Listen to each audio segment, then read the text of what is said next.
ကျမတို့ရဲ့ Team Talk ဆယ်တော်သက်စကားဝိုင်းကနေပြန်လည်ကြိုဆိုပါရစေ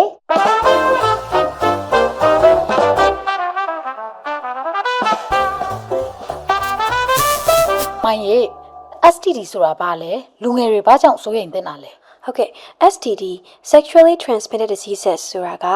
လိင်မှတစ်ဆင့်ကူးစက်တဲ့ယောဂါတွေဖြစ်ပြီးတော့ဟုတ်မှာတော့စိတ်လှုပ်ရှားစရာကောင်းတဲ့အကြောင်းအရာလေးတစ်ခုကိုမျှဝေပေးချင်ပါတယ်။ကိုယ့်ရဲ့ဝါသနာတွေကိုဝင်ငွေအဖြစ်ဘယ်လိုပြောင်းလဲနိုင်မလဲဆိုတဲ့အကြောင်းလေးပဲဖြစ်ပါတယ်။ အားလုံးပဲပါတဲ့အရာတွေချိန်မင်္ဂလာပါမင်္ဂလာပါအမဆန်တီဒီနေ့ညီမတို့လေကိုဘွားရဲ့ပထမဆုံးလုပ်ငန်းခွင်စဝင်တဲ့အခါမှာဘာတွေကိုမျှော်လင့်ထားရမလဲဘယ်လိုပြင်ဆင်ရမလဲအလုပ်တစ်ခုကိုစတင်ဘယ်လိုစိန်ခေါ်မှုတွေကိုရင်ဆိုင်ရမလဲဆိုတာတွေကိုအဓိကပြောကြမယ်လीနော် โอเคလေးချက် ဝင်ဝင်စတင်ရှာဖို့အတွက်ဈေးကြီးတဲ့ကိရိယာတွေသုံးဖို့ရင်းနှီးမြှုပ်နှံမှုအကြီးအကျယ်လုပ်ဖို့ဒါမှမဟုတ်အတွေ့အကြုံများများဆဆမလို့ပါဘူးခင်ဗျာဟုတ်ပါပြီပထမဆင့်အနေနဲ့ကိုဘာလုပ်နိုင်လဲဆိုတာကိုအရင်ဆုံးစဉ်းစားရပါမယ်နောက်တစ်ခုကကိုနေစဉ်လုပ်နေတဲ့အရာကိုစဉ်းစားပါဒီကစကားပဲပြောမှမဟုတ်ဘဲနဲ့စကားပြောစွမ်းရည်အတွက်တကယ်လေ့ကျင့်ခန်းတွေကိုလည်းလမ်းညွှန်ပေးသွားအောင်ပါ